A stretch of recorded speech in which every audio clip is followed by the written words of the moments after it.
बस थोड़ी देर और सह लो मेरे लाल, ये बारिश थमेगी। माँ ने बहुत कोशिश की पर हर बार तूफान सब कुछ उड़ा ले गया। माँ, बहुत ठंड है, पेट भी खाली है। क्या हम कभी किसी अच्छे घर में रह पाएंगे? रानो की आंखों में आंसू आ गए। वह खुद को बेबस महसूस कर रही थी। हिम्मत करके वह पड़ोसियों से मदद मांगने निकली। रानो बहन, हमारे पास भी कुछ खास नहीं बचा। बड़ी मुश्किल से बनाया है ये घोंसला। मैं तिनके मांग रही हूँ, कोई एहसान नहीं। मेरे बच्चे कांप रहे हैं, उनका क्या दोष?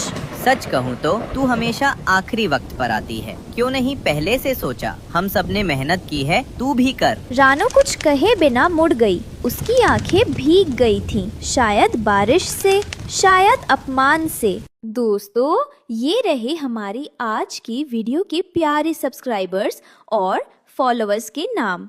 नदीम, फातिमा, परवीन, कुबेर, नितिन कुमार। जो नहीं चुने गए, चिंता मत करो, अगली बार तुम भी बन सकते हो जंगल के सुपरस्टार। दोस्तों, अगर आप भी चाहते हैं मैं आपका नाम अपनी कहानी में लूं, तो देर किस बात की, जल्दी से कमेंट करके अपना नाम हमें भेजें। तोते का घर रंग बिरंगे फूलों और तिनकों से सजा हुआ था। चारों तरफ हंसी खुशी का माहौल था। तोता भाई, बस कुछ तिनके बच्चों को ठंडी मार रही है। रानो, तू फिर आई। मेहनत करके घर बनाना सबको आता है, तू क्यों हर बार दूसरों पर निर्भर रहती है? मैंने भी मेहनत की पर हर बार तबाही आई। इस बार सिर्फ बच्चों के लिए आई हूँ।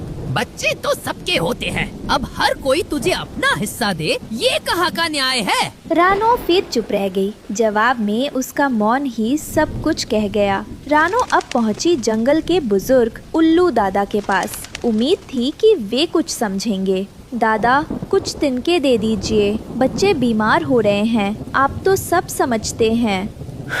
रानो, मैं तुझे कई बार समझा चुका हूँ, बरसात हर साल आती है, कब तक दूसरों पर रोती रहेगी? गलती मेरी है, मानती हूँ, मगर बच्चों की सजा क्यों? उनके लिए कुछ करिए। सच कहूँ तो यही दुनिया का नियम है, जो समय पर काम नहीं करता वो पछताता है। रानो का दिल टूट गया, लेकिन उसने फिर भी किसी को कोसा नहीं, बस आगे बढ़ गई। अब वो पहुंची गोरी कौवी के पास। वहाँ रोशनी और रंग थे, अंदर से गाने की आवाज आ रही थी।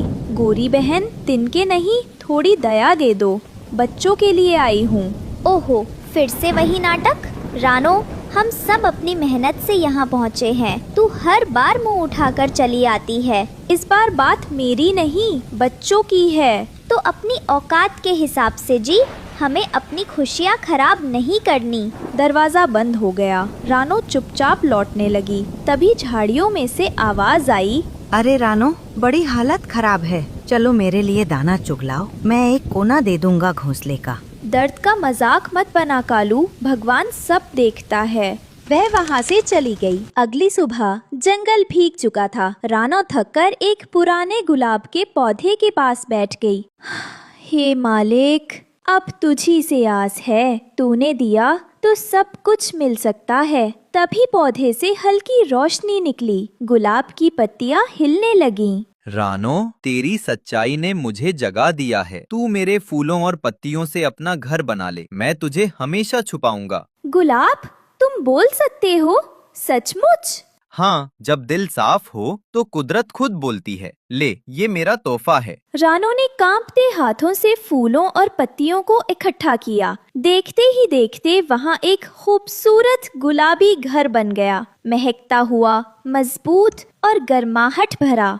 माँ, ये घर कितना सुंदर है, इसमें तो खुशबू भी है। ये मेरी मेहनत नहीं, तेरी दुआ और गुलाब का करम है। ये खबर जंगल में फैल गई। पक्षी हैरान थे। रानो के पास अब गुलाब का घर, वो भी ऐसा सुंदर। शायद हम सबने गलत समझा उसे, उसका दिल तो सबसे बड़ा निकला। एक रात कालू कौवा चुपचाप गुलाब के घर के पास पहुंचा। जलन उसे अंदर से खा रही थी। ये घर तो मेरा होना चाहिए था, मैं इसे चुरा लूंगा। जैसे ही उसने कांटों को तोड़ा, उसके पंख में कांटा चुभ गया। आह, ये कांटे, ये घर तो किला है। हे ईश्वर, इसे भी रास्ता दिखा। अगली सुबह पक्षी रानो के पास आए। रानो बहन, हमने तुझे समझा नहीं, हमें माफ कर दो। जब कोई टूटा होता है तभी अपनों की पहचान होती है। हाँ, मैं सब भूल चुकी हूँ। क्या हम भी इस गुलाब के घर में रह सकते हैं? इस घर की दीवारें प्यार से बनी हैं, सबके लिए खुली हैं। सभी पक्षी मिलकर उस घर का हिस्सा बन गए, प्यार, सहयोग और दया के साथ। कालू कौवा अकेला रह गया, उसकी चालाकी उसे किसी लायक नहीं छोड़ पाई। काश मैं भी नेक होता। याद रखना बेटा, सच्चाई, सब्र और दुआओं की ताकत किसी भी तूफान से बड़ी होती है। भगवान देर करता है लेकिन अंधेर नहीं।